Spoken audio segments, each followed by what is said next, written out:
Look,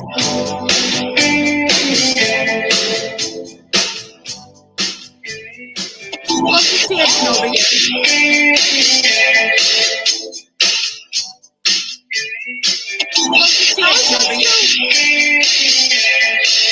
Leanne, do you have your phone on? Nope. My phone's off. Leanne, do you have your phone on? No, I do not have my phone on. Leanne, do you have your phone on? What is going on here? My phone is shut off. My phone's off. Why does that keep repeating? I have no idea. I don't have any other pages open. Why does that keep repeating? I have no idea. I don't have any other pages open. Why does that keep repeating? I have no idea. I don't have any other pages open. Why does that keep Yes, my phone's off. I have no idea. Oh my God. Now it's gone. Yeah. Whoa. I'm like, what the? I have no idea why that happened. I didn't do anything to stop it or start it. Yeah. No, that's crazy. Wow. Okay. It's not even Mercury retrograde. Oh my gosh. It was like Groundhog Day. That's crazy. That is absolutely nutty. Okay. So here we are. Wow. What an intro. Yeah, there you go. So yeah, it's so funny because I did a reading on Tuesday where I was talking about Groundhog Day. In the Lightseers Tarot, I want to say it's the Page of Cups. His body is like down at the bottom and his legs are like dangling and it cuts off at the bottom of the card. But then up in the opposite corner of the card come the legs. And so it's almost like you stopped mid-frame or like, and there was also another part of the reading where it was going from the knight to the page. And I was like, we're kind of going backwards. We're like repeating cycles. We're trying to break cycles. And in the end, that with the thing stopped between, I was like, I think we successfully break the cycle, but it's like a repetition of this. It's like, it's never going to change, but suddenly it does. And so it's crazy that this just happened on the Psychic Tea because I'm like, oh my God, that's a theme right now. That's a theme for this week. That's crazy. The theme for this week is not repeating old behaviors, not repeating the same patterns over and over again with people, not, don't get yourself stuck in a pattern where you're doing the same thing, expecting a different result because there isn't going to be a different result. Break yourself out of that pattern, change it up, do something unexpected. Yeah. That's definitely a theme. We are. Absolutely a theme. Oh my God, Mickey made the live. Hi, Mickey. Mickey was one of the people that was having the really rough time with that Scorpio full moon. And she was basically saying like, I'm sick of everyone's shit. And so I think it's funny that she's like the first person to pop into the chat because it's like, yeah, it's been difficult for a lot of people, but I feel like the wells saved me from I feel like I did that work in Glastonbury pre full moon. So I feel like I already did all the work for that. No, I just feel like it's an absolutely empowering time. Don't you feel it? Like it's almost something electric is happening. People are transforming. I truly feel that we're and you and I, because you're Cancerian and I'm a Libra, this full moon was supposed to be off the charts powerful for us. Everybody else might be falling apart, but we're like, I feel great. You know what I mean? My third eye wide open. Yeah. I feel like, yes, psychically, mentally, I feel supercharged. I feel my brain zero brain fog, clear skies, not a cloud in sight. Like everything is direct, straight on. Yeah, full speed ahead. Yeah, I love it. And I think that when we travel, I think I've gained a lot more knowledge about myself and the people around me. I feel very illuminated right now, radiant. I do. I feel radiant. I love that. I love Yeah. that for you, and I love it for me too, because I do too. Yep. And I just feel like we're we have a crazy fun day tomorrow. We have some really amazing things about to happen. Self-care day tomorrow. Self-care day. Yep. Self-care day tomorrow. Loving that. Facials, sushi, what's not to love about tomorrow? So yes, absolutely. So I'm excited. This is an apt topic for me personally right now, as you know, from going to Glastonbury and having a reading and having a healing and linking up with the Lady of Avalon. Yes. And so processing that connection, this is a good topic, I feel. And it's a topic that you get in the store a lot, right? An awful lot. A lot of people come to, whether they're getting a reading or just, talking in the store, they want to know when the gods are speaking to them and what gods. And does this mean that they are now going to make a commitment to this deity and build this relationship, this magical relationship with the goddess? And it's an awesome responsibility, as I think, as a store owner, but also as a priestess, to be able to lead people or help direct people through the messages that they give us daily. But with all this positive energy, I'm going to start with the tarot. Let's see. I love that. Because it's a good one, guys. This is good. We are working with the sun. I was thrilled to see this, especially on kind of a cloudy day here in Salem. The sun representing the success and radiance and that abundance and the growth. Because I feel like after all the weird planetary energy that we've all gone through since the first of the year, actually since October, it's been kind of not great.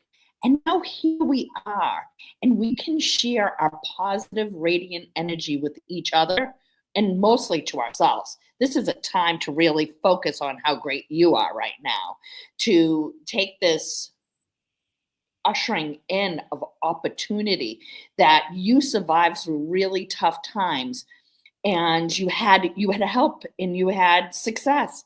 I mean, if you look at the last psychic tea, I was broken. My dog had just died. My father had this awful surgery and he wasn't doing great. And now he's thriving. I really feel positive now that the people, and I have to take a minute to thank everyone who really made phone calls and really took the time to reach out to me and be there for me.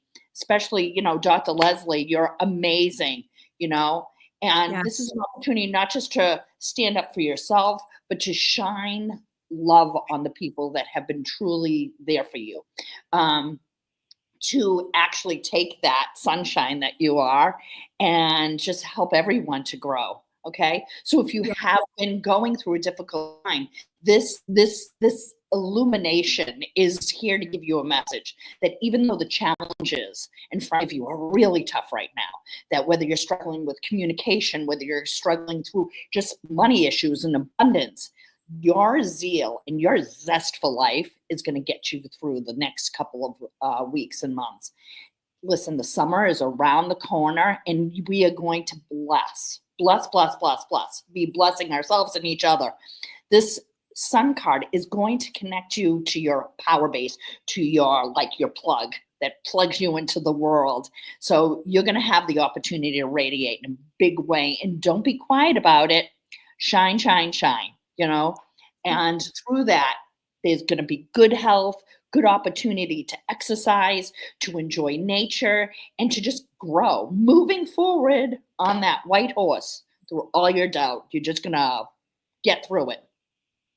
New beginnings. Absolutely. New beginnings, guys. Scrap the old. New beginnings. Go for the new beginnings. This is a good time right now to go for something new. Don't keep beating your head against a wall. Don't do Groundhog Day. Don't do the same thing. Do something new. Try something new, a new approach, a fresh idea. I love this card. I have done so much spell work with this card. I've done a lot of spell work with tarot cards over the years. This card is excellent focus for a beautiful candle, like for candle magic. This card in particular lends itself well to that. It really does. It is absolutely amazing for didn't we give people a spell with this for in lighting the wick? I believe we did. I believe either that I know we have one, whether it's in lighting the wick or like. Well, I know we have one, but I'm just saying. We love this card.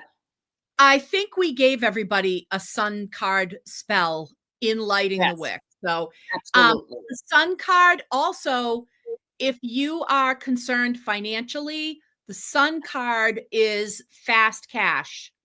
So you can also do some good spell candle work with the tarot card for get some money back in your pocket fast.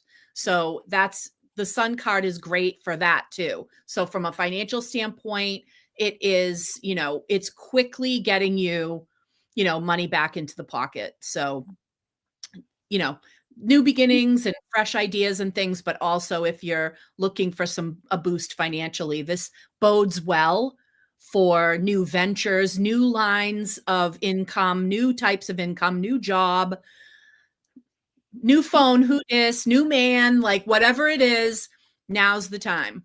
Right now. Yes. Right now. Do it. Just do it. Like this was a Nike commercial. Like, just do it. Absolutely. Get ready for abundance. Yes. And, let's break some ground on new ideas. Get things. Absolutely. Absolutely. Now, I'm going to go in a different direction with the crystals than I normally do, because I'm not going to talk about necessarily specific crystals. Although, that being said, if you are somebody that has the sun, if you are a believer in a sun god and a moon goddess, so if you're in the, if you're in the pagan persuasion, if you're a witch, and you believe that the sun has a masculine vibration and the more masculine style deities vibe to the sun, and that the moon is the symbol of divine femininity, then I would suggest you get some solar stones and some lunar stones, and those can be, your vibe, to those gods in general. So the more solar stones or stones that are associated with the sun, some of them I'm going to just rattle off the top of my head, like citrine or amber is also associated. So those types of stones. And then for the moon goddess, how could we not talk about moonstone and rainbow moonstone? And even amethyst and the stones of the purple color wheel, as it were, can also indicate the moon. So if you're doing a moon goddess, then those stones too. But what I do want to talk about more specifically is having crystals and using crystals as part of your deity work. And so I know we're going to get into the deity work, but I just want to talk about the fact that whether they're really large altar pieces, like Medusa here, or whether they are smaller kind of pocket pieces that you can take with you, especially when you travel, like this green man that's carved out of Priscilla bluestone, which is the stone that they made the stones of Stonehenge are this stone. Those types of, images that where you have a crystal, but it's actually carved into an image of a deity that you're working with. That's really powerful because you get the benefits of that stone and kind of the image of that deity. And so if you are lucky enough to find very specific images, and I've had this little one, oh my gosh, probably 25, 30 years. And this is a little picture Jasper Carnunos, which I don't even ask me. I nearly fell on the floor when I found that.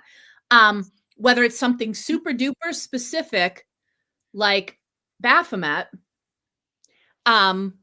or it's more generalized, like an altar pair like this, which is like a feminine image and a masculine image that are just kind of, I don't want to say generic. That seems so like rude, but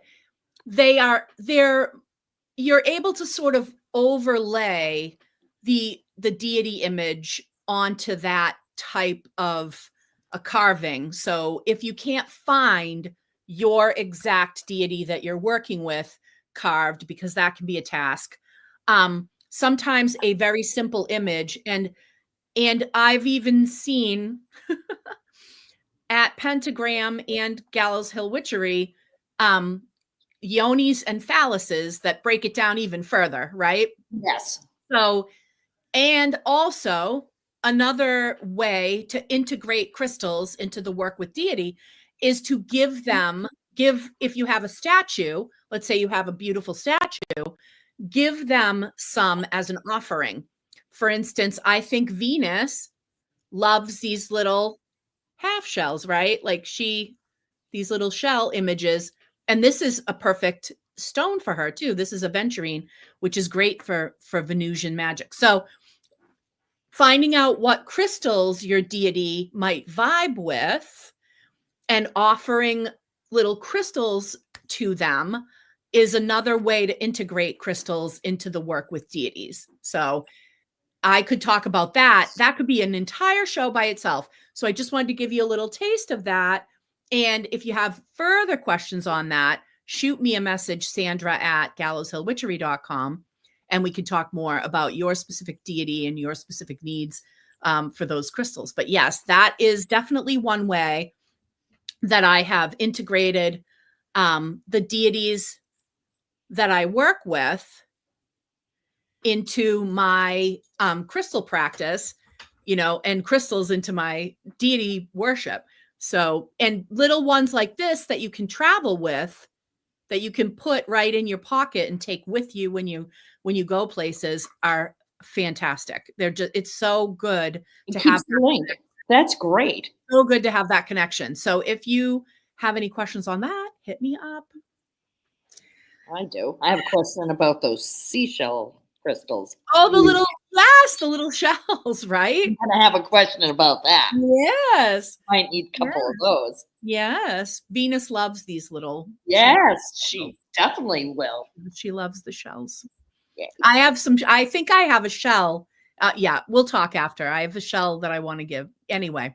Yeah. Yes, let's talk about that. Yeah. Oh my God. Like, people need to realize, guys, I do this show every month. Like, watch my page. I'm on. Like, please stop trying to. My phone was quiet all morning. Now it is blowing up. I shut my phone off. Honest to God. And I don't know. I'm like, I really didn't. I thought I was off, but I thought this was off, but it's like it's still message. I don't. Anyway. Okay. Yeah. Okay. You know what? Planetary wise, I want to know what the hell is going on, because it's not Mercury retrograde, but you could have fooled me this morning, because man, we had so many problems. We had to do a whole new link. Then when we got there, we had the echo problem. Now I've got my phone blowing up. What is going on? Tim Soaring Wolf, please help us sort this out. Hey guys, welcome. Man, I actually have done so much research about what's happening this next month. I'm trying to figure out what to talk about and not to talk about, but you'll have to do the little hand signal if I go too long. But I'll just start with what you guys have already said. The sun, new beginnings. Burning bridges, all of that's fire energy to me. And it reminds me of the Aries energy. Both Neptune moving into Aries. I know I felt the shift. I'm sure we have all felt the shift on a collective scale, moving from water into fire. Now, of course, Neptune will go back into Pisces one last time before finally being into that Aries long-term 14 years next year.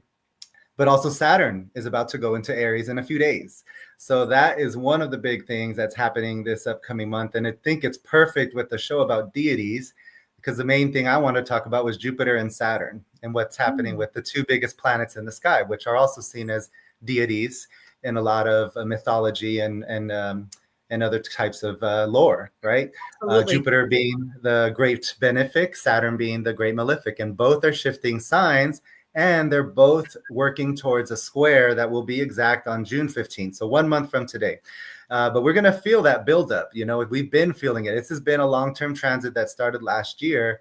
And this has been the cause of this feeling of this great division on big issues, this huge desire to want to leap forward in growth, but we're being hit with it's like trying to take a road trip with the emergency brake on, and Saturn is really just hitting us with limitations, slowing down. We want to grow. Saturn's like, wait, at everything. And this could even come into systemic things or systems that are in place, authority figures, political stuff, so while we're like the collective is trying to go this way, it's like all of those limitation, obstacles, authoritarian energy is clashing, right? So this is huge this whole month. And with Saturn going into Aries in the next few days, we're going to feel that. That's going to be a huge shift. And I do feel it's going to really play into that Aries energy. Saturn is about facing our fears, limitation. Saturn is about limitation, restriction, but also refinement. So just real quickly, we go back a few years, when Saturn was in Aquarius, Aquarius is the sign of friendship, social circles, technology. What happened? COVID. A lot of limitation around global, connections and the global lockdown. So obviously Saturn was a part of that, but we refined the way we connected with others. We refined technology. There was a huge leap in AI, the vaccines, crypto regulation, all of that, right? But then when Saturn went into Pisces, we saw more refinement around those vaccines and drugs, because Pisces is about drugs. And we've been in this Saturn and Pisces era, so we've seen more greater scrutiny on spiritual places, maybe accountability for certain spiritual practitioners or even pastors. We've seen some scandals. Media, we've seen the limitation, restriction with TikTok being banned, and the Hollywood fallout, P. Diddy and all these other things. So we've seen a lot of that with Saturn and Pisces, but there's also been refinement in those areas, refinement in authenticity, right? When it comes to spiritual practices, and refinement with the vaccines and other technologies and drugs.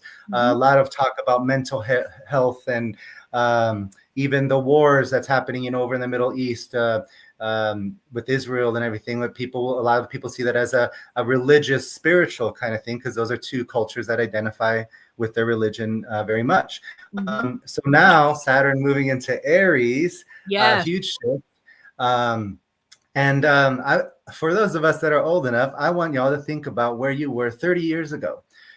For me, I was a teenager, and I was leaving a life where I was influenced by some bad friends.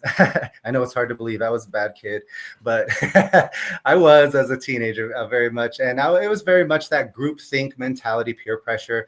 That is also Saturn and Pisces. Kind of, we're leaving that, following, going with the flow so much, and breaking free from that, being okay with burning bridges, being okay with leaving certain people or things behind, right?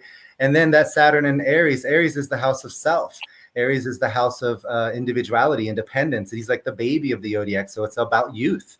I went from that, troublesome teenager to going to Bible college. So huge crisis, identity crisis, huge shift of where I went to being a very unstructured to very structured. Okay, like complete 180. I'm a full moon baby, so I'm an extremist in a way. But that stayed with me as well, as a foundation of my of some of the things that I still connect with today. And that's the thing with this new. I love what you said. Try new things.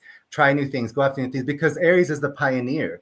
Now we are going to be hit with some limitations. Saturn is going to kind of pump the brakes. Saturn is also in the fall in Aries. It's not necessarily the happiest position for Aries, but the things that do come out of this transit, the new things that are created, will stand the test of time and will last for a very long time.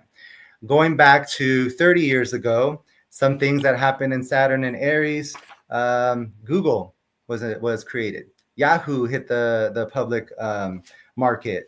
30 years before that, we had the first Mac computer. Apple was created. These are all huge things that have stood the test of time, that are still here with us today. So these new pioneering energies that were present 30 years ago and 60 years ago, those new things that you talked about, Sandra, yes, those are going to be, it may be challenging, like you said, but this is going to also be Saturn refining our pioneering, blazing, trailblazing ways.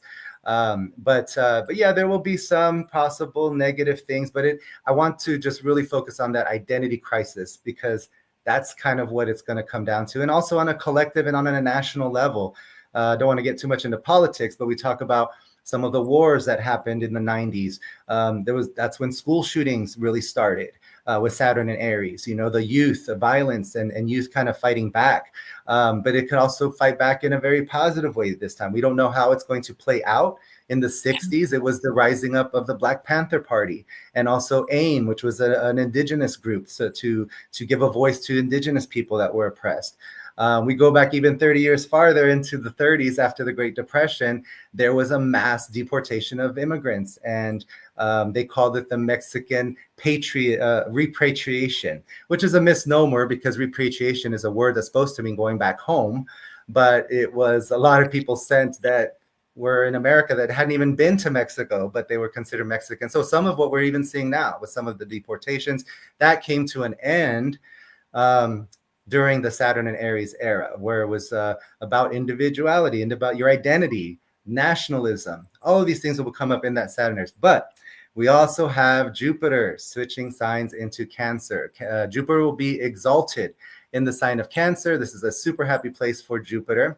And it will start on June, in June, but Saturn goes into Aries in May 24th, just a few days from now.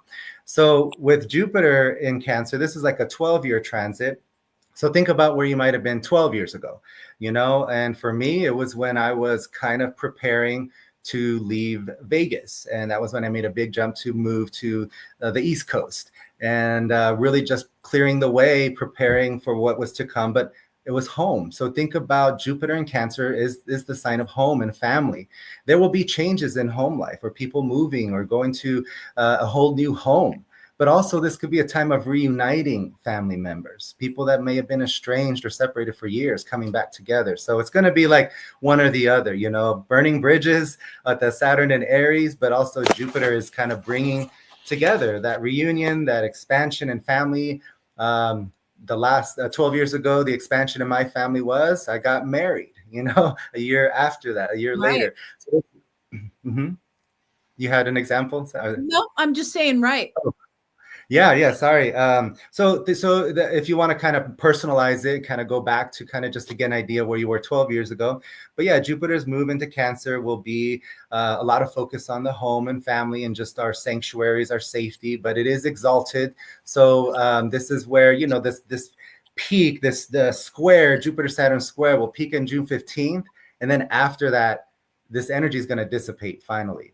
And I do predict we will see a lot more growth in the second part of the year than this first part. This first part, we've had that square Jupiter Saturn the whole year. So any kind of growth, and we did have Jupiter retrograde for a little bit, But any kind of growth has been met with the challenge of Saturn testing us, saying, are you serious about this? Or bringing up a fear about that, or a doubt, or an insecurity, to test how serious you are about what growth you want to see in your life. So that energy will finally dissipate. And I do predict we will see a lot more growth in the second part of the year. We're already seeing a lot more fire energy. So fire is about action, doing more, talking less, and just doing it. Like you said, that was the other thing I was going to say, like Nike. I say that all the time. Be like Nike, just do it. Sometimes when we're thinking about things too much or overanalyzing. So yes, I love that. I feel like it's that that whole collective will feel more of that fire energy, wanting to take action, wanting to do more. The identity crisis we're kind of facing as a nation, we will start to see more pushback, and probably coming from the youth, because again, Aries is like the baby, the trailblazer, the youth. So youth will start to see even more of that with Pluto and Aquarius. I mean, Pluto and Aquarius is all about the underdog, the marginalized, and also youth coming up and bringing in a new wave of looking at things. So there's going to be a lot of challenges, some pushback. I think we're already seeing a lot of the things. Going back to when Saturn was in Aries in the 60s, we also saw Stonewall, the LGBT kind of revolution as well, where they had the Stonewall riots, right, in San Francisco. And that was huge, right? And so even the LGBT community has been hit pretty hard recently. We'll start to see maybe some of that come back of even the LGBT community having a voice, marginalized people in general, minorities in general. So it'll be an exciting time, I'm sure. It's going to be a wild ride. I feel kind of like we're entering our fuck around and find out era. Yes. Totally. And Saturn is going to bring that accountability to the Saturn and Aries vibe is definitely going to be the FAFO vibe. Like it's Perfect. Kermit and then Dark Kermit, those yes. Dark Kermit is taking the wheel, guys. Like it's like that side. I feel like my fire moon is like, no, I'm driving. It's like pushing the Libra sun out of the way. Like, no, I'm driving. I got the wheel now. Like, Yeah. I feel like I'm kind of entering my Beth Dutton era. I love her. I love her too. And I'm sure we all have felt it, like the just that watery energy when Mars was in Cancer for so long. Mars has been in Leo now. Kind of Mars likes to be in fire signs, and Leo's a very positive, sunny sign ruled by the sun. So that card of the sun was even perfect. It reminded me of that Mars and Leo energy we've got right now. But yeah, it's even in my personal life and relationships, it's kind of like, okay, guys, get off the pot now. Let's do something about it. Let's do something about this instead of just talking about it. Ready to rumble. Yes. Oh man, I feel all my research. I feel like there's actually something about the WWE in the 90s, but I'm gonna not go there. Let's not go there. I did so much research of just history and astrology are just so close. So you can look at kind of the history of things that have happened, from the late 30s, late 60s, late 90s to now, just to see how some of this energy may play out. But I think you hit the nail on the head there, Sandra. Definitely the FAFO time, and with Jupiter in Cancer, we're gonna see more growth, and this will be like more of a structure growth. Jupiter is also coming out of his detriment sign. Jupiter was in Gemini, so Jupiter is going to be very happy in Cancer. So the growth we see is going to be really positive, and those new things, going back to the new path, the pioneer, the Aries energy. Just think back to those things that have lasted the test of time from the 60s and the 90s, like Google and Yahoo and the Mac computer. Those pioneering projects, those new ideas you think are crazy, do them. And let them be refined. Face those challenges and those fears and those obstacles, because it's going to refine all that energy, and it's going to be something that lasts the test of time. If you are old enough to remember where you were about 30 years ago, maybe some of those things even that you went through an identity crisis on have now become a part of like who you are, maybe. So I know that is for me. It was a huge identity crisis for me during that time. And so we'll see a lot of identity crises. We'll see a lot of identity crisis on a global scale, a national scale. Right. Did you even in my research in the 90s, India and Pakistan were showing off their nuclear war tests. Isn't that interesting? So we even see it on a global scale, where nations are trying to assert their identity or their nationalism, or there is independence. Cycles, like I said, like the Groundhog Day cycles. Yes. We're seeing some of the same, themes over and over again. And one thing that is kind of interesting to me is we've got Saturn, the malefic, in going into a fire sign. Mm-hmm. We've got Jupiter, the benefic, going into a water sign. So we've got the polar opposites of the fire and the water. You know what I mean? And water puts out fire. So and Jupiter's exalted and Saturn's in the fall. So right? Jupiter will be stronger. So I feel like Jupiter, and we're leaning into water. Mm-hmm. Here's my gorgeous aquamarine that I picked up in Glastonbury.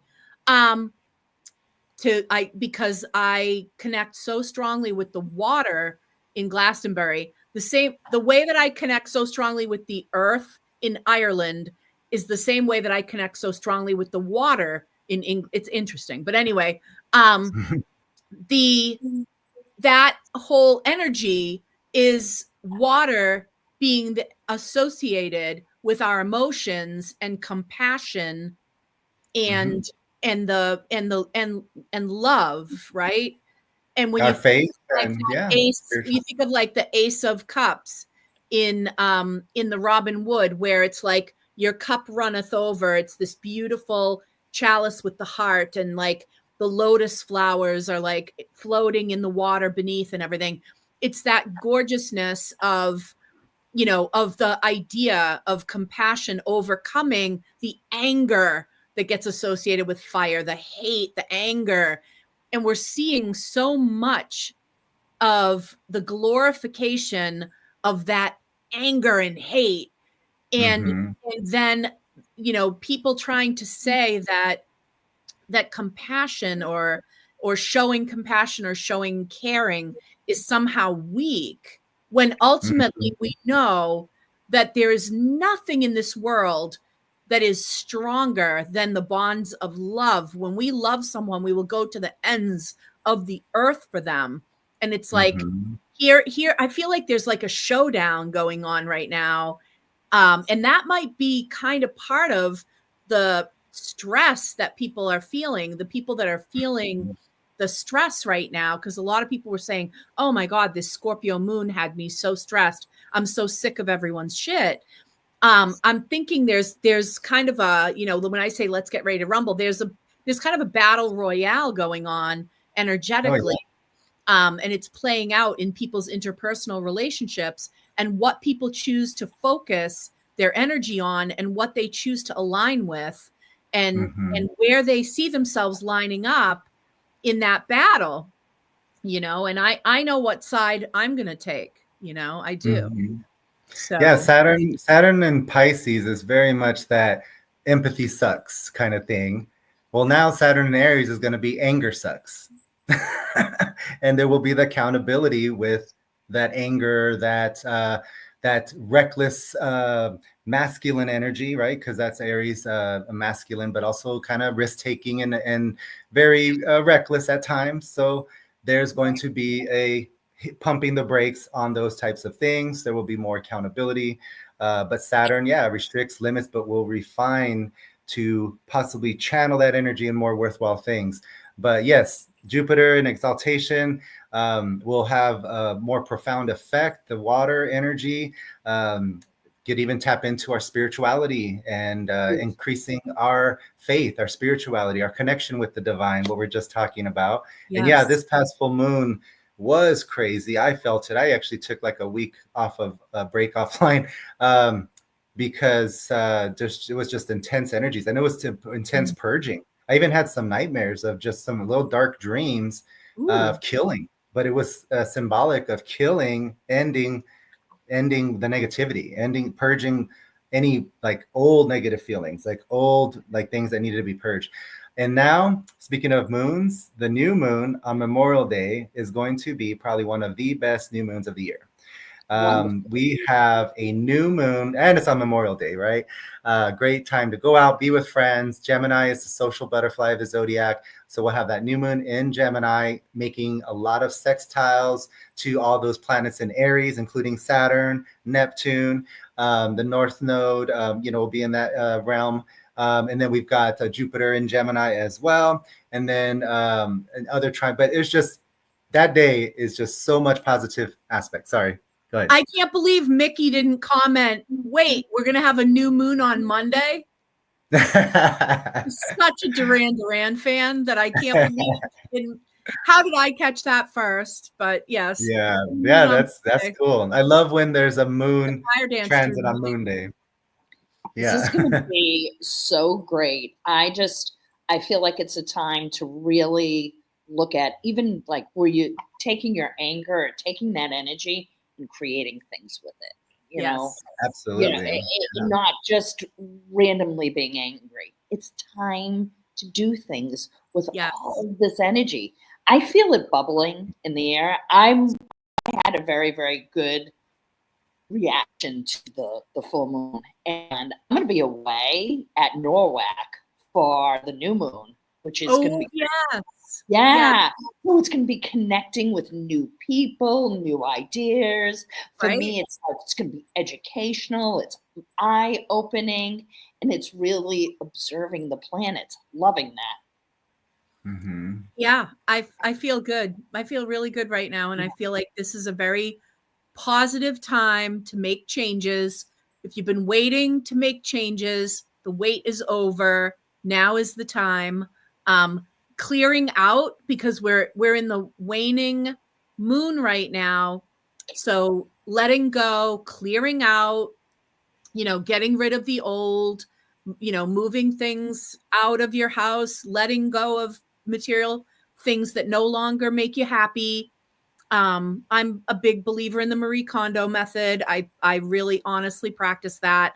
That's why like so much of this place is now crystals and things, because they make me so happy, and other things don't, so it's like fill your my little art I've done. Your art and everything. Yeah, fill your space with the things you love, right? And let go of the things that you don't. And so this is a good time for that. And that process in your whole life, like with your who you spend your time with, where you're putting your energy. Take a look at your calendar. What are you devoting so much time to? Now's the time to start really making changes that are going to benefit you and move you closer to your goals rather than distract you away from them. And I know that Saturn gets a bad rap, but I've been really recently working with Saturn, not just for boundaries, but also for discipline. Discipline. To help me stay on track, to help me stick to a diet and a health plan. I need discipline to help me study, to help me grow, to help me be a good student to the world, not just, the craft, but to the world, to myself. So I think this is a time that I believe that if people really take the time to be a little bit more disciplined with something they're trying to learn, that possibility of a new project, new idea is going to start to bubble. And 30 years ago, I gave birth to my daughter. I became a mother 30 years ago. Oh, that's awesome. Lizzie. Yeah. I love that. So would you say, was that a little bit of an identity crisis at all, becoming Absolutely. a mother? I was only 25 years old, and I was like, hi, guess what? I'm going to be a mom now. What the heck was that? I laugh about that. My poor kids. We all grew up together. That's a common age to have kids. Yeah, it was. That's a super common age to have kids. 25, I was a mom. I mean, that's that was when I had my son actually at that age too. Yeah, Yeah, it's pretty common. awesome. They're good kids. But Right. yeah, this is wonderful. Thank you. I think that was great, and that's how you see the benefits of Saturn. You know, Saturn does slow us down, but when we fight against those restrictions or limitations, that's when we see the negative effects of Saturn. Saturn's like, okay, you reap what you sow. That's how you're going to be. That's what you're going to get back. When you have that attitude like Leanne has, where you face your fears, you face your accountability, and you look at yourself as, okay, what can I do to make myself better instead of pointing the fingers at everyone else, right? Right. That is amazing. That's where the positive benefits of Saturn come in. And because Saturn is slow moving, it doesn't happen right away, but at the end is where that harvest can come in, and it can be like Jupiter. There you go. It's great. Yeah. It's great. I love it. Well, thank you so much, Tim. And if people want to know more about their Yes. transitions and things that are happening in the coming Absolutely. weeks and months, they can reach out to you at your website, which is right here. Yes, absolutely. Or online, on Facebook Or get you on Instagram. Facebook or what have you. Yeah, I'm pretty responsive to any messages, but yeah, this is a great time for readings because we've got all these big shifts and these, Jupiter into Cancer, Saturn into Aries, Uranus will be going to Gemini. So this is a great time for readings. You're great that you got an amazing one, Sandra, and you, Leanne. And so, yeah, even ourselves who are readers and consider ourselves psychics and astrologers, we still go out and get readings as well, too. Oh, I love it. So I love that. And yes, thank you, ladies. Always a pleasure. Let's strap our boots in and this Saturn and Aries ride. Here we go. But have a great new moon on Memorial Day. Thank you. Tim. Thank you. Thank you, Tim. Thank you. Oh, all right. Here we are. Subject at hand. Yes. Very serious. It is, but it's also joyful, right? Oh, it's so joyful. It's a joyful process. Yeah. So, yeah, I feel like I can't kick this off without saying that I wonder if anybody can figure out who one of my patrons is. I wonder over my shoulder here. Yeah, I think it is a part of my it's a part of my devotion to share sort of share the how do I put this? Whenever I feel like I've been blessed and that something, especially if I've asked for something and received it, if I've asked for aid and received it, I put I basically put it out there in some fashion. Either I talk more about Ganesha, I offer crystals that are shaped like Ganesha, I whatever it is, I try to give back even more than so for every time that I've asked for which I don't go around all day asking for help. It's usually some pretty significant things. If I do, then I feel like and so part of the reason that I like to broadcast from this exact location in this house is because that image, which is one of my all-time favorite images, period, of anything, never mind of Ganesha, is right by my side. Beautiful. I feel like I go through life. I mean, I do, right? I go through life with that image by my side. How did you know that he was calling you? This is what every common people, men, women, want to know. How? What is it? In the beginning, I didn't realize. I had to go back and think about it later. I didn't know, obviously not growing up Hindu, I wasn't aware of the concepts that Ganesha is associated with, which it's more than just the removal of obstacles, guys. So many people just stop there and go, oh, good, removing obstacles. I'll take that. It's not like that, but it was, when I finally got introduced to that deity, I looked back and realized I had met that deity as a child. I just didn't have the concept of it, of understanding why I could identify with or relate to or vibe with or whatever you want to say. So often we are drawn to gods that either exemplify things that we want to see within ourselves, they govern or are considered rulers of things that we value. They, at least from the standpoint of many gods doing many different things, right? So we have to push past the idea that there's one single deity that's responsible for everything, that knows how to do everything, that is everything, that, you know what I mean? We have to push past that to get to the level of deity connection that we're talking about, which is talking about the sort of individualized deities, plural. And you can either believe that those deities are all completely separate, or you can view them as the way that humans can process the facets of the one ultimate. Like, you can either look at them as like that they are extensions of the one source.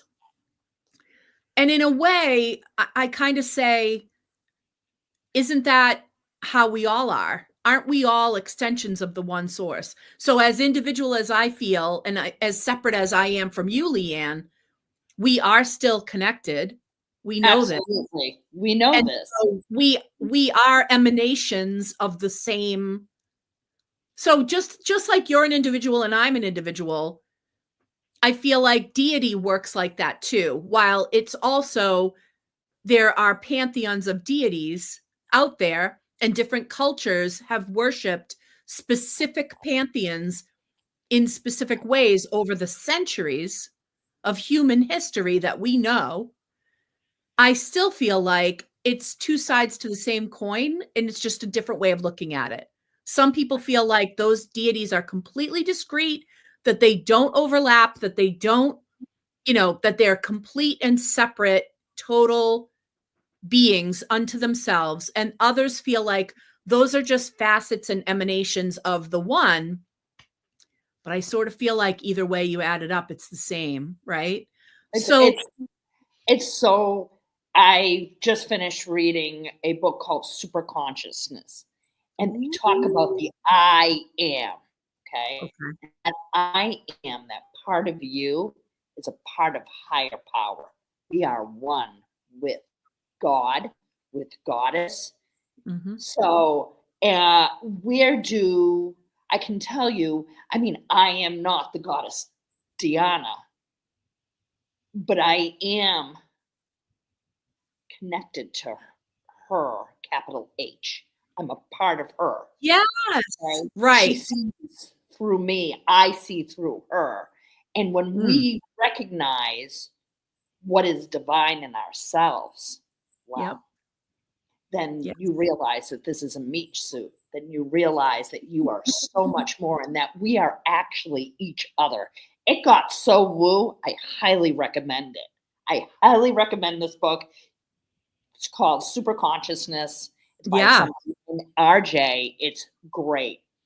And for me, meeting the goddess, it started with dreams. And I didn't know who I was dreaming of. I kept on feeling very connected to the moon. And that's her planet. That's Diana of the moon, constantly chasing the sun. Yep. And I felt so, I understood. I understood why she was chasing it. And I understood her.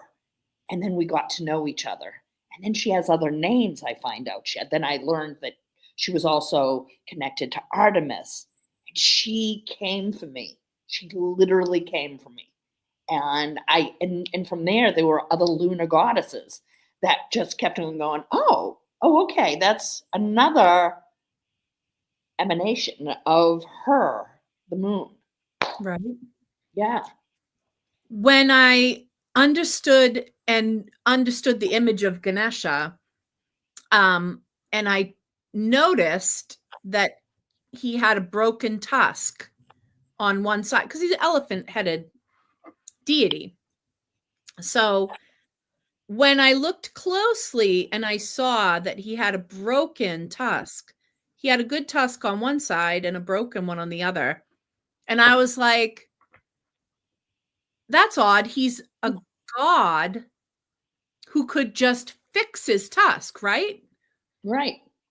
I mean, we ourselves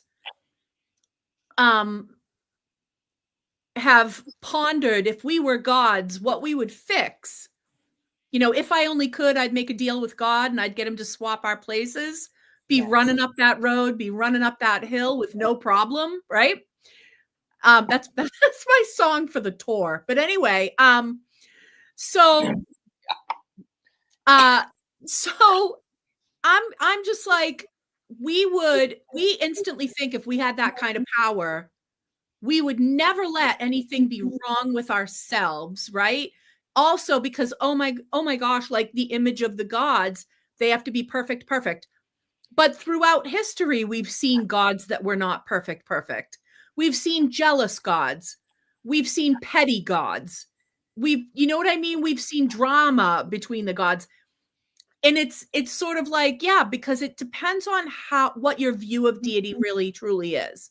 Do you believe deity is just perfect and all powerful and all everything, and or do you look at deity through a different lens? And is deity, something that is so far removed from our experience of life that it's almost completely unrelatable?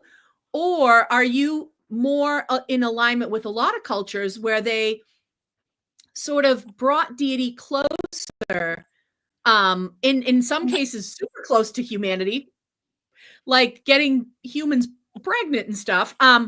So it's like, depends on your culture through the centuries, looking at different deities and trying to decide, like, is your culture and your worldview such that you expect a deity to be so far removed that you can't even describe them physically because they don't even have like a physical body?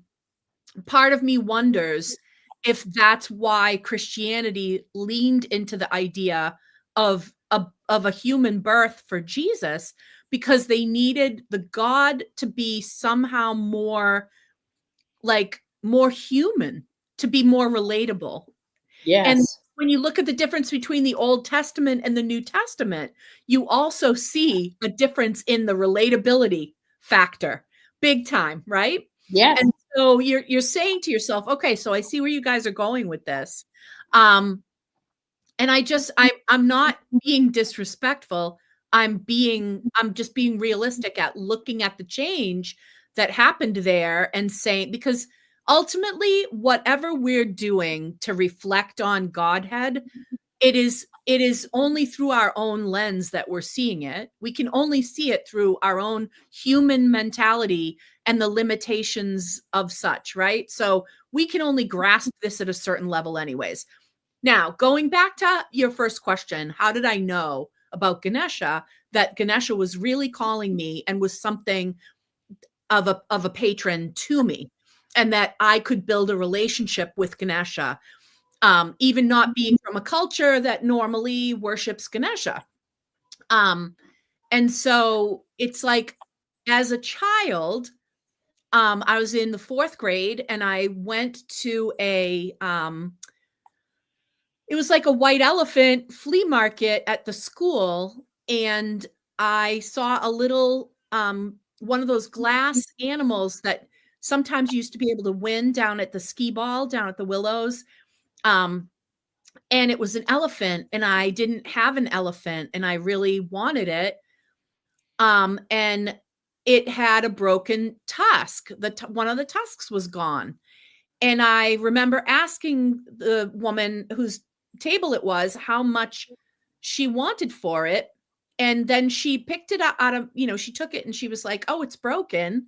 And I said, "Well, I want it anyway. So how much is it?" And then she looked at the person at the table next to her.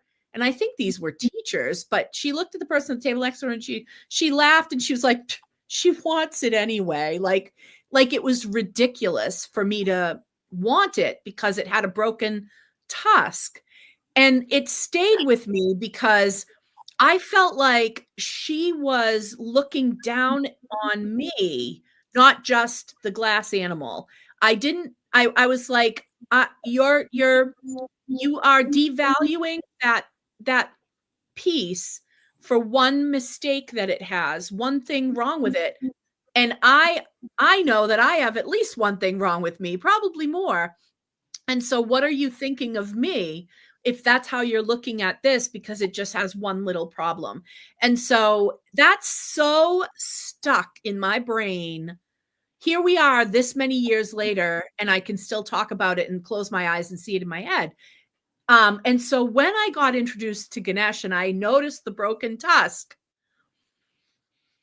I had an instant recognition and the understanding of the humility that was required for that, and the humility that I identified with and that I did not see in that woman, that adult that was dealing with a child. And I just had an instant moment of recognition of that energy. And I said, I need to learn more about this deity. I need to understand all the implications of this deity. Like, what is this deity in charge of? What is this deity related to? Like, how, what does this deity, what is credited to this deity? And so it began a deep dive and a lifelong connection. And that's, I think, if you're going to have an honest connection with deity, it needs to be beyond like, "Oh, I think that deity is really cool. Um, oh, Hecate's cool. I'm going to worship Hecate." It needs to go beyond that. It needs to go beyond, I saw a picture of Hecate and I think Hecate's cool, so now I'm a devotee of Hecate. That might happen. You might see an image that someone has created, a piece of art, and you feel drawn to that art, but that's like a tiny fraction of what would actually connect you to that deity. That might be a tiny little spark that goes, "Ooh, I recognize something energetically here, and I want to know more about it." But you have to pursue it deeper than that. You got to there were signs and symbols that had infiltrated my life. If you just through prayer, I was asking, "Who are you?" And the signs and the symbols got bigger, and then with that came sudden bursts of energy, or whether my own emotion was affected when I saw her image. Yeah. I felt it. It, and then I built upon it. I communicate with her, with them, with my. I have a group of goddesses that I work with daily. I work with their shrines. I make sure that they have fresh water every day. I say something every day. I don't spend a lot of time. I don't always have the time for elaborate rituals of love. Right. But if I see flowers, I put them there. I have a cool glass of water that I clean, and I make sure that their spaces are well maintained. I will post a video of Slim, actually my daughter's cat, I think I sent it to you, jumping on Gianna's shrine and deciding that her cool water was now his. Right? But that's the beauty of a tattoo. Oh, yes. Because I'm kind of a walking shrine. Yes. So believe it or not, I mean, this might be considered TMI, but when I'm in the shower, if the minute I wash this, there's a little something I say. And even if that's the only thing I do that day that's in connection with that, that's something. Yep. Even if that's the only thing. Even if I don't walk in here and light a stick of incense at this shrine, or spin that globe, or spin the sphere that's on the edge of this, or any of the other things that I have done, at this altar to engage this altar, or if I don't leave any offerings here or anything, I have done something that connects me. And that's the beauty of having a tattoo.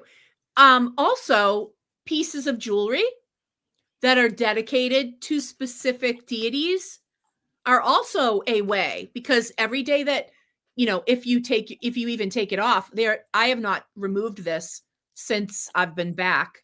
I haven't removed it. So if you take it off and put it on, maybe it's the taking off and putting it on each time that is also somehow connecting to that. Maybe it's a crystal that you're carrying, and every day that you place that in whatever pocket you're wearing or put it in your bra, that maybe that's the connection. But something, hopefully daily, is good, especially when you're first building the connection, and Absolutely. I want to say that there is a book, and I have not read the book. I've seen the outline of the book. I've read the excerpt of the book. And it's Devotee Dedicant Priest, right? Is the name of it. And she outlines she posits that there's basically 3 sort of levels of connection with deity. And so the first level being becoming a devotee requires devotion. It requires the devotion. That's what being a devotee means. So to show, how are you showing the devotion to the deity? If you see a deity and you think to yourself, this could be my deity. Maybe you keep getting messages. For instance, Mickey brought up the Morrigan. People who see ravens or crows, depending on what country you're in and what area you're in, might feel like, oh, I need to look up a deity that vibes to this because I keep seeing this, and then land on the Morrigan and go, okay, but what are you doing as a devotee? What are you doing to sort of build that relationship? One of my biggest pet peeves in all of witchcraft is when people say, I use the Morrigan to do this. I use Ganesha when I need to do that. No. These are deities. They're not herbs. You know what I mean? That's like, you don't use a deity. You build a connection with a deity, and then you ask for something, give something in return. You know what I mean? That's how a person looks at their relationship with deity tells you a lot about that person. Absolutely. And the nature of their interpersonal relationships beyond deity. Enough said. So, when you're building that relationship, you are gaining an understanding. Maybe you're reaching out to other people that follow that deity and saying, what are the offerings that I can leave, and how would I leave them? What is associated with this deity that I could show devotion? If this is like a deity, think about it as almost like the love languages. Some deities like acts of service. So let's say you love a forest deity. Let's say you have a deity that's like a forest, known to connect with forest. Maybe you go out and clean a patch of the area in your area, and you clean it up in that deity's name, and you work for a few hours that day, and you say, I am doing this in your name. I am doing this for you. Maybe it's a water deity, and so you're doing something to help.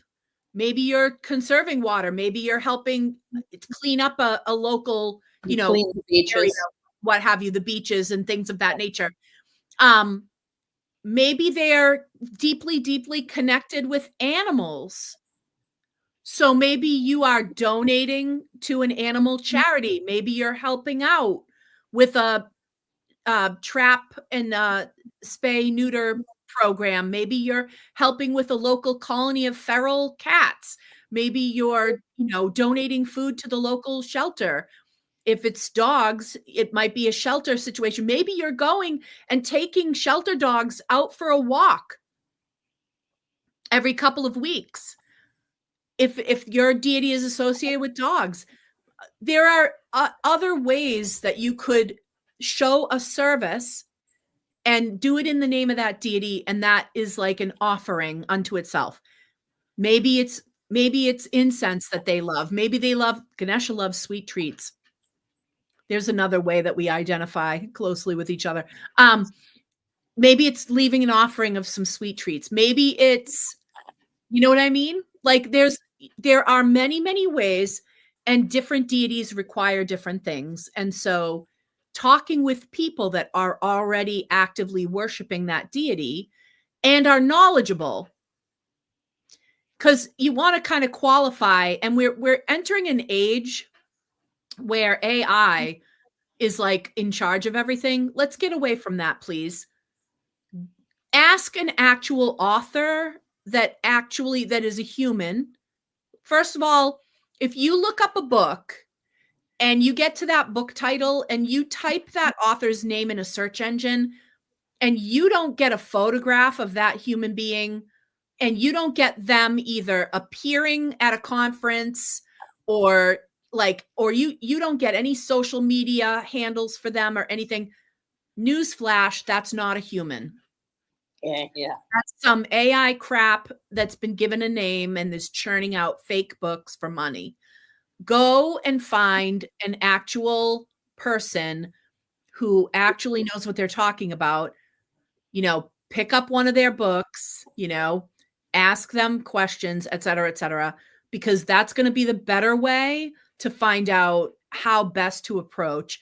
And if you're drawn to a certain way to approach a deity, then go with that. Maybe you're being called to do something very specific in the name of that deity that maybe nobody else has ever been called in that fashion. And that's okay too. That's personal gnosis, right? That's your personal relationship. That's our personal connection to that special deity, right? I think it's really important. It's tough to always pay attention and be aware of all the little nuances and messages that deity's giving you. But when you meditate and you actually look around you, whether it's a frequent connection to certain animals, even if it's like all of a sudden, Sandra, you might have like run into a whole bunch of elephant things and they're suddenly everywhere. For me, there were dogs suddenly in my life, which to me, that was Deanna coming to me, and a love of camping, and that came out of nowhere. And my adoration of the moon. So what planets are your, and also ask the universe, saying, who do I belong to? Who's my leading force? And you got a reading also in Glastonbury that linked you by your chart, right? Yes. In Glastonbury, they have a fantastic priestess that will look at your birth chart and then look at the different houses and the planets and see which goddesses of Avalon. So this is like definitely a Celtic set. So it's very specific. Yeah. Very, very specific. But it made sense that my rising sign is Sagittarius and I would be drawn to the archer. Mm-hmm. Because if you've seen me with a bow and arrow, that's kind of scary. It's not good. So, and there was also Bridget in there. Bridget is in my pie. And I was like, wow. I feel very connected to Bridget. I have a shrine to her that I work every day. She's my author. She, took me from like some ball of nothing and turned me into badass priestess. So I gotta, there's love there. There's love there. Yes. And so when we did this, you got to look at your astrological signs. And I was also connected to the deities of Avalon, the things that have come before. And some of them, I must say, are not always witchcraft related. I have a very deep connection to Joan of Arc. And now, and also St. Lucy. Those saints, they still call to my Italian soul. It's still in there. And well, I think our cultures will sometimes weave something in for us because Mary is still, a strong connection for me, and always was when I was a child, and I pulled Mary through. So it's sort of like, and it doesn't matter to me how many other people would agree with that, how many other people would have argument with that. That none of that matters. It really doesn't. It doesn't always matter. Our mother. Don't you remember when we were in New Orleans, Sandra? Mary was talking to us the whole time. Yeah. And I mean, how many times have I taken you up to see the Queen of the Universe? Yes. How many times in the middle of the night have you and I gone and lit a candle? Countless times. So many times. Countless. So it's just like, yeah, there are sometimes a deity that gets sort of understood one way by one group of people, maybe understood a different way by another group of people, which is why, how do we justify not calling these things cultural appropriation, because there's so much of that, but that's such a buzzword or whatever that people love to throw around. It's two words, but anyway, it's one of those things where you're like, yes, but you can't gatekeep the gods. It doesn't work that way. It's beyond that. They're beyond that. And I, for one, am grateful when other people give power to the things that I feel are powerful and that I want to have power. Why am I going to argue with more people giving more energy to something that I want to give more? And I'm trying to get more people to give energy to that. So it's like, why would I argue with it? I'm not going to gatekeep a deity. That's ridiculous. There are so many people out there trying to gatekeep deities. It's like, I just laugh. I'm like, okay, someday you're going to look back on that and you're going to go, what the hell was I thinking?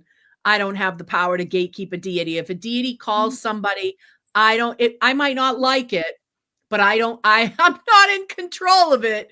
So it's just, oh my God, it's ridiculous. Ridiculous. I watched a movie last night that had a quote in it from a priest. And it was a movie about these wound up being 4 women going to these 4 Irish women going to Lourdes in hopes of a miracle.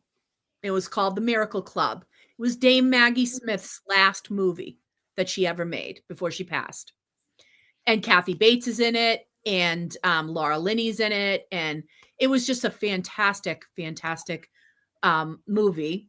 But the priest at one point says to Kathy Bates's character, because she has lost hope in receiving a miracle. They all go to Lourdes, and at one point she loses hope that she's going to receive a miracle. They go in the baths.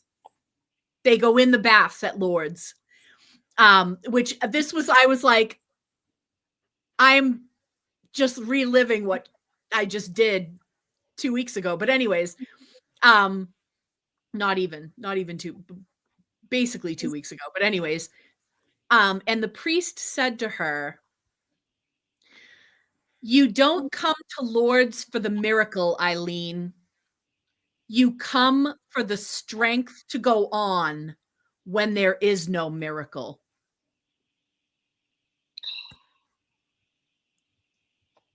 Okay, I'm watching that tonight. I'm gagged. I couldn't believe that line, and I said, I have to make a note of that line for the show tomorrow, because that line sums up my feelings about trying to make a connection with the gods. You don't make a connection with the gods to get what you want, but you might make a connection with the gods to heal yourself when you don't get what you want. You might make a connection with the gods not because they're going to grant you a perfect life, but they will hopefully shore you up when life goes very imperfectly. When the bad things happen, your faith helps you through it. It doesn't mean no bad things are ever going to happen to you. Sometimes people think if they just find the right God, do the right ritual, make the right offerings, nothing bad will ever happen. None of this works like that. That's not how any of this works. No one's going to get spared no one's going to suddenly not have suffering at all in this place. Life isn't like that. And the idea that, that someone's just gonna, that there's a deity out there that's just gonna come along and be like, oh, you're the special one. Let me spare you all of life's sadness. It doesn't work like that. It really doesn't. Now, a deity might bolster you to make the difficult choices that you have to make to get the life that you want to live. A deity might support you in your efforts to do the things that you need to do to get the results that you want. A deity will, be something that you can kind of steel yourself and count on in times of trouble, and that you might feel, okay, you helped me through that, and now I am going to, give you an offering or what have you, and you have my, my gratitude. But ultimately, it's not like, okay, everything around you is going to be perfect and everything you ever wanted is just going to be laid at your feet. It's not like that.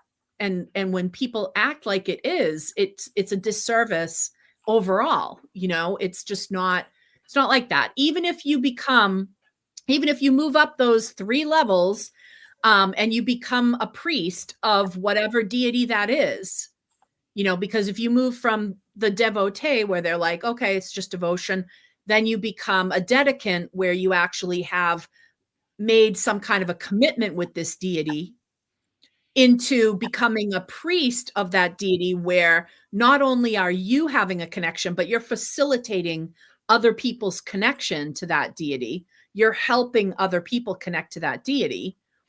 Even if you become a priest of that deity, it's not going to guarantee that everything's going to go your way. That deity isn't like a genie where you're going to rub a bottle and wishes are going to pop out of it.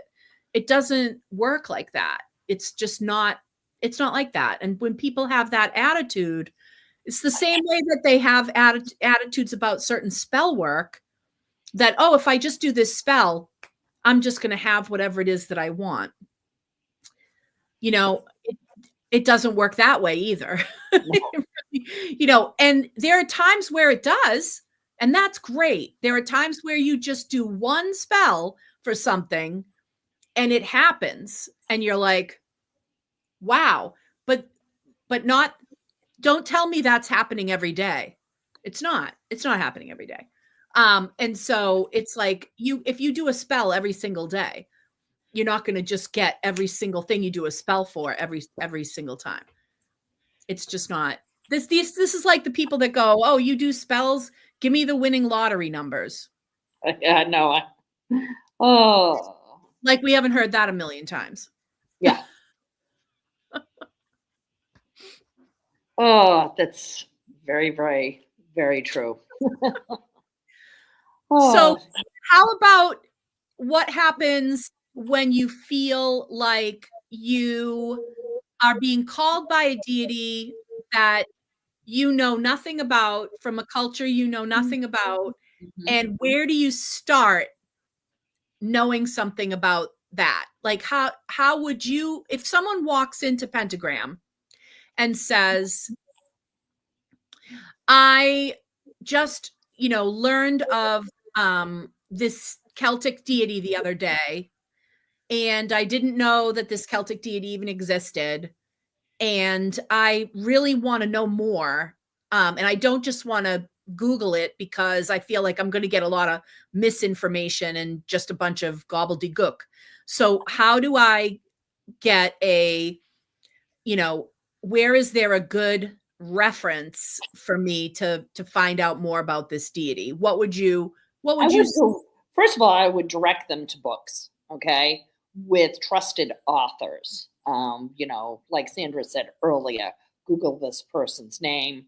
And then I actually would look, once I read the book, I would look to see if this author had a page, because usually with the page comes YouTube videos.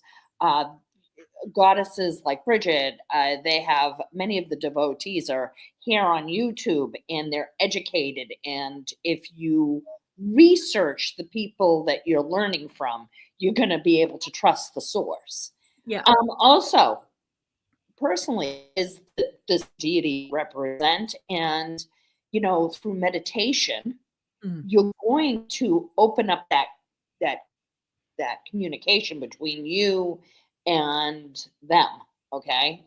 Yes. I have more than one. Also, don't feel bad if you've been a devotee of, for me, it was Diana, that all of a sudden you have Rhiannon show up. And then for me, it's like Fortuna. I have a tattoo. I'm covered in one side of the goddess of fortune because I believe she gave me some luck a couple of years ago. So these things, talk to them, not just people, talk to the deity directly. They listen and they do respond. They do respond. Whether it's I also feel like if you are looking to connect with gods and nothing necessarily has jumped out at you, you haven't received some signs, like you haven't received, it's not like animals or things have like crossed your path. You can also kind of go on a journey where, let's just say you're in the healing, you can go on a journey and look up the different gods that are associated with healing and find one that seems to like call you from the search of, like, you can do a search. At that point, you can do a Google search and just say, be like, okay, if I type in, God or goddess of healing, what comes up? But once that stuff comes up, then go and find the books or the authors, the people that are knowledgeable about that, and start the search there. But it might not come and hit you in the head. Ganesha kind of showed me something, but it was years. It was only once I was 18, basically, that Ganesha showed up again and was like, knock, knock, knock, remember me? So it's like there was I believe that a lot was going on in the background in a time of my own personal development, where maybe it wasn't quite time yet, but then once it happened, it was like, I looked back and went, oh my gosh, this has been going on for quite some time. I just didn't know. So it's like, you might sort of go on a search and be like, well, I feel drawn to whatever. Let's say you're a poet. Look up God and Goddess of Poetry. Let's say you feel, let's say you're a skilled worker with, like, you're skilled with your hands. Look up who's forging, what gods are forging things, what gods are makers, what are the maker gods. Like, look up whatever things that you feel are gifts of yours naturally, like you're drawn to, that you naturally feel a kinship with these things. Then you can look up, gods that might govern those same things. If that's their domain, then they may consider you kin. You feel a kinship with that god because you're like, okay. So, and that's part of the reason why I think humans assign those types of things to the gods. It's like, it depending on how you view, do we create them or do they create us, right? It's a little bit of both. It's a chicken and egg, right?